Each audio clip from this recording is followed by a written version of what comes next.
Welcome to Life Stories. What happens when wealth, social status, and family loyalty collide? Olivia Bennett, a brilliant researcher, has dedicated her life to science and compassion, while her sister Madison lives for fame and luxury. But when Olivia is publicly humiliated at Madison's extravagant wedding, the consequences spiral beyond anyone's control. Betrayal turns into scandal, and the ones who once stood at the top soon find themselves begging for redemption. This is a story of integrity, resilience, and the price of vanity. Stay with us until the end, you won't believe what happens next. Subscribe to our channel to begin today's story with Life Stories. It has been 5 years since my father passed away. His absence is something I have learned to live with. Yet there are days when I still feel the weight of his wisdom missing from my life. My mother, Margaret Bennett, and my younger sister, Madison, continue to live in the grand mansion he left behind in Westchester County. An opulent estate with high ceilings, sprawling gardens, and an air of timeless wealth. They have built their lives within its luxurious walls, embracing the privileges that come with inherited affluence. I, on the other hand, have taken a different path. My home is a high-rise apartment on the Upper East Side of Manhattan. Modest by comparison, but elegant in its own way. It offers a breathtaking view of Central Park, a sea of green in the midst of a restless city. I find solace in watching the seasons change from my window, as the golden hues of autumn make way for winter's first snow. And then, the delicate pink blossoms of spring. My life is one of structure and purpose. As the head of research and development at Medipharm Pharmaceuticals, my days are consumed by my work leading a groundbreaking cancer drug development project that has the potential to save thousands of lives. It is not a glamorous existence, but it is a meaningful one. Each morning, I wake with a sense of duty, knowing that my research has the potential to ease suffering, to bring hope. It is this thought that fuels me through long nights spent in the lab, through complex meetings with leading scientists from Mayo Clinic and Johns Hopkins University, and through the weight of responsibility that comes with managing an annual budget of $100 million. Despite my demanding schedule, I make time for the things that truly matter. Every Saturday morning, I volunteer at St. Mary's Senior Center. It is here, in the quiet company of the elderly, that I find a different kind of fulfillment. There is something deeply grounding about listening to their stories, about holding their hands as they recount the memories of their youth, their triumphs, their regrets. Their wisdom humbles me, and in their presence, I am reminded that life is not about the things we accumulate, but the connections we make, the kindness we offer. While I have chosen a life of quiet purpose, my sister Madison has taken another route entirely. In recent years, she has become something of an internet sensation, crafting an image of perfection under the online persona Madison Luxury Life. What began as a few curated posts about fashion and travel soon spiraled into something much larger, an empire built on appearances. She flaunts her life in designer clothes, posing in front of private jets, sipping champagne at Michelin-starred restaurants. Her Instagram following has soared past 1 million. And with it, so has her income. Rumors suggest that her advertising revenue alone exceeds $500,000 a year. At first, I was indifferent to her online presence. She was young, and this was the world she had chosen for herself. But over time, I began to notice a shift in the way she viewed our family. The comments on her social media posts spoke volumes. How can someone from such a wealthy background live such a plain life? And Olivia Bennett is the embarrassment of the family. Words like these were repeated over and over again. And soon, they were no longer just coming from strangers online. I began to feel the judgment from Madison herself. Our conversations became brief, transactional. The warmth we once shared as sisters eroded into something colder. She saw my life as dull, my work as unremarkable. She spoke of me with a thinly veiled disdain, as though my refusal to indulge in extravagance made me less worthy. "You work too much," Live, she once said, laughing lightly over the rim of her crystal glass. You should enjoy life a little more. You know. Live a little. I never responded with anger. What was the point? She and my mother had chosen their world. And I had chosen mine. Still. A part of me wished Madison could see beyond the glittering surface of her existence.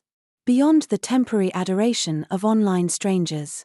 My mother, Margaret, was no better. She had found a way to leverage Madison's popularity to elevate her own social standing. With an annual inheritance of over $1 million from my father's estate, she had secured a position as a respected figure in New York's elite circles. Charitable galas, high-profile fundraisers, and prestigious board memberships became the currency of her status. She played the role of the benevolent socialite well, though I often wondered if she ever stopped to consider whether any of it was real. I remained on the periphery of their world, observing from a distance. They lived in a bubble of luxury, shielded from the realities of life that I encountered daily: patients struggling to afford medication, elderly men and women abandoned by their families, researchers working tirelessly in pursuit of something greater than themselves. I never begrudged them their choices. But I also never envied them. Then, one day, everything began to change. It started with an announcement, one that sent ripples through our family and, soon enough, through the entire world that Madison had built for herself. She was getting married. And not just to anyone. Her fiancé was Daniel Harrington, the heir to a powerful investment banking dynasty in Boston. His family held deep political and financial ties, and his last name alone carried the weight of generations of influence. They were, in every way, the perfect match: two individuals who valued wealth, status, and image above all else. The engagement was a spectacle. Madison posted the news online, accompanied by a perfectly staged photo of Daniel slipping a diamond ring onto her manicured finger. The caption read, "The beginning of forever #." The post garnered over 1 million likes within hours. It was clear from the start that this wedding would be nothing short of legendary. My mother and sister worked tirelessly to ensure that every detail exuded grandeur: the venue, the guest list, the designer gowns, the custom-made wedding cake flown in from Paris. The budget, a rumored $500,000. The event was destined to be the wedding of the year, covered by high society magazines and attended by the city's most powerful figures. I watched from the sidelines, detached yet curious. My sister's wedding would be a defining moment in her life. And though we had grown apart, I still hoped, deep down, that she would find true happiness in it. And then, just as I was beginning to believe I could be a part of this day, her special day, I learned the truth. I was not invited. At first, I thought it was a mistake. Perhaps an invitation had been misplaced, or an email had gone unanswered. It seemed impossible that I, her only sister, would be excluded from the most important day of Madison's life. I waited, assuming that at any moment, my mother or Madison would reach out. Days passed. The wedding planning continued in full force, with every detail meticulously shared online: private dress fittings at Vera Wang, exclusive menu tastings at a Michelin-starred restaurant, a bridal shower hosted at a penthouse in Tribeca. My mother gushed about the event to society acquaintances, reveling in the prestige it would bring to our family name. But she never mentioned me. Finally, I could no longer ignore the truth. The exclusion was intentional. I confronted my mother one evening, my voice steady despite the sting of betrayal. "Madison's wedding is next week," I said. "I haven't received an invitation." My mother barely looked up from her place on the velvet settee. A crystal flute of champagne balanced delicately in her hand. The golden shimmer of her Cartier bracelet caught the light as she sighed. "Oh, Olivia," she said, her tone dismissive. "I assumed you'd be too busy with work. You have so much going on with your research, surely. You wouldn't have time for a social event like this." A social event. That's what she called it. I felt something inside me fracture. A sharp pain I hadn't expected. This wasn't about an oversight. This wasn't about my schedule. This was about the fact that in their world, I didn't belong. I should have walked away then. I should have let them have their grand celebration without me.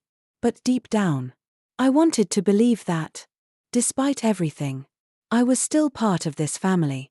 That no matter how far apart our lives had drifted, the bond of sisterhood still meant something. So I made a decision. I would go to the wedding.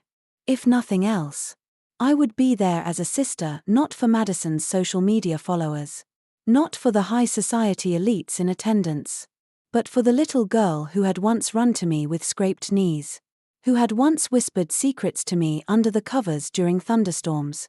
The morning of the wedding arrived, and Manhattan was bathed in golden sunlight. I took my time getting ready, carefully styling my hair into an elegant updo. I chose a navy Ralph Lauren dress, simple, understated, but sophisticated. Around my neck, I fastened a delicate Tiffany diamond necklace, a gift from my father before he passed.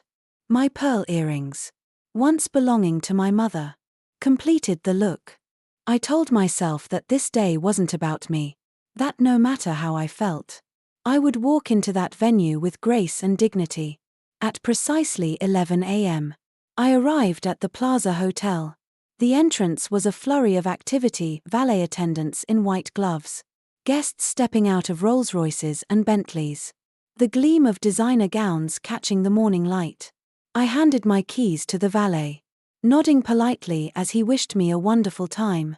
I walked through the grand revolving doors, the scent of lavender and fresh roses enveloping me as I stepped inside. Crystal chandeliers glittered overhead, and the marble floors shone under the glow of soft candlelight. Everywhere I looked, there was beauty, curated, expensive, immaculate. Then, I saw them. Dr. Johnson from Mayo Clinic, Professor Martin from Memorial Sloan Kettering, colleagues from the pharmaceutical industry, all mingling effortlessly among the socialites and billionaires. They greeted me warmly, their words filled with admiration for my work. "Elizabeth, it's your sister's big day," Dr. Johnson said. "What a stunning venue." I smiled, nodding. "Yes, I truly wish her all the happiness in the world." Before we could continue, a security guard stepped forward. He was tall, dressed impeccably in a black suit, an iPad in his hands. His expression was unreadable as he addressed me. "Name, please." I hesitated only briefly before responding. "Olivia Bennett." He began scrolling through the guest list, his brows furrowing as his eyes flicked back and forth across the screen. A strange, uneasy feeling settled in my stomach. A moment later, he looked up. "I'm sorry," he said, his tone cool and professional. "Your name is not on the list." I blinked. Sure, I had misheard him. "There must be a mistake," I said, my voice quieter than I intended. "I'm the bride's sister." The guard checked again, then shook his head. "I'm afraid I can't let you in." For a second, I couldn't breathe. The noise of the grand lobby faded into a dull hum, my pulse pounding in my ears. Then, from across the room, laughter. I turned my head and saw them, Madison and my mother, standing near the grand staircase. Madison in her custom Vera Wang gown, a diamond tiara glistening atop her blonde waves. My mother in an elegant white Chanel suit, a glass of champagne in hand. And in Madison's perfectly manicured fingers, her phone. She was live-streaming this. The realization hit me like a slap. This wasn't an accident. This wasn't a misunderstanding. This was a spectacle. A scene they had carefully orchestrated for maximum humiliation. My eyes flicked to the screen of her phone, where comments from thousands of viewers flooded in, scrolling so fast they were barely legible. "OMG. Best drama ever. She really showed up. LOL. Serves big sis right." I stood there, frozen, as Madison's triumphant smile widened. My mother sipped her champagne, watching with quiet satisfaction. The people around us whispered, some avoiding my gaze, others looking on in morbid fascination. In that moment, I understood everything. I was never meant to be part of this day. I was never meant to be part of their world. Without another word, I turned on my heel and walked away. I walked through the grand lobby of the Plaza Hotel, my heels clicking against the marble floor in rhythmic defiance. My heart pounded. But I kept my head high, my spine straight. If they wanted to humiliate me, they would not see me crumble. As I stepped outside, the golden sunlight of Manhattan felt harsher than before, the hum of the city too distant to be comforting. My hands trembled as I reached for my car keys. But I steadied myself. A voice called out behind me, "Olivia." I turned to see Dr. Johnson from Mayo Clinic approaching, concern written across his features. Others, colleagues, business associates, watched from a distance, their expressions ranging from discomfort to quiet understanding. "I'm fine," I said before he could speak, offering a smile that felt too tight. "I was just leaving." He hesitated but nodded, understanding there were no words that could undo what had just happened. As I retrieved my car from the valet, the young attendant, who had greeted me with warmth earlier, now looked at me with something close to pity. He handed me my keys with a small, almost apologetic nod. "Take care, Miss Bennett." I nodded in return and slipped into the driver's seat. The moment the door shut behind me, I exhaled sharply, gripping the steering wheel so tightly my knuckles turned white. The Plaza Hotel loomed in my rearview mirror, a grand symbol of everything I had just left behind. My phone screen lit up beside me. Notifications flooded in, texts from concerned colleagues, emails from acquaintances who had witnessed the scene, and, most tellingly, countless alerts from social media. I made the mistake of opening one. The livestream replay was already circulating, the comment section ablaze with reactions. "Did you see her face? OMG. Priceless. Big sis thought she could just walk in?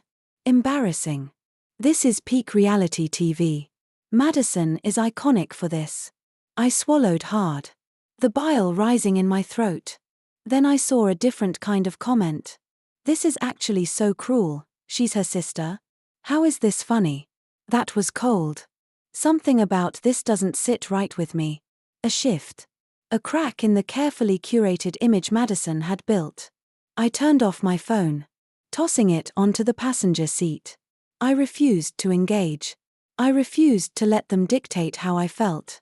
Driving through the bustling streets of Manhattan, I focused on the road, on the city that had always embraced me in ways my own family never had. The towering skyline, the rush of people chasing dreams bigger than themselves, it reminded me that I had built a life outside of them. A life that was meaningful. By the time I reached my apartment, I had convinced myself that this, too, would pass. That Madison and my mother would bask in their victory, their social media spectacle. And I would continue as I always had. But I was wrong. By evening, the backlash had begun. The same internet that had once worshipped Madison was turning against her. The hashtag #BennettFamilyScandal was trending, the video being shared at an alarming rate. But instead of being a testament to Madison's supposed wit and charm, it was being dissected in a different light. People were outraged. They weren't laughing anymore. Sponsors began to pull their endorsements. High-profile influencers, once eager to associate with her, distanced themselves. Even fashion brands, always hungry for socialite connections, hesitated. The Harrington family, Daniel's family, saw the video, and they were not amused. That night, I received an email from Mayo Clinic, then another from Johns Hopkins. They weren't questioning my integrity, they were furious on my behalf. Industry insiders were appalled by the way I had been treated. The calls started pouring in, each one expressing solidarity. And inside the grand ballroom of the Plaza Hotel, as Madison and my mother reveled in their supposed triumph, Whispers began to spread. One by one, guests excused themselves. Industry professionals, high society figures, people who had once praised my mother's charitable contributions and Madison's social status, suddenly found themselves unwilling to be associated with what had just transpired. Madison's perfect wedding was unraveling before her very eyes. But the worst was yet to come. A year has passed since that fateful day. The grand estate in Westchester is long gone. Sold to cover debts and damages. My mother, once a revered socialite, now spends her days in quiet solitude, knitting in a small suburban apartment. Madison, stripped of her fame and fortune, works as an accountant, far from the glamorous life she once flaunted. As for me, I have found peace.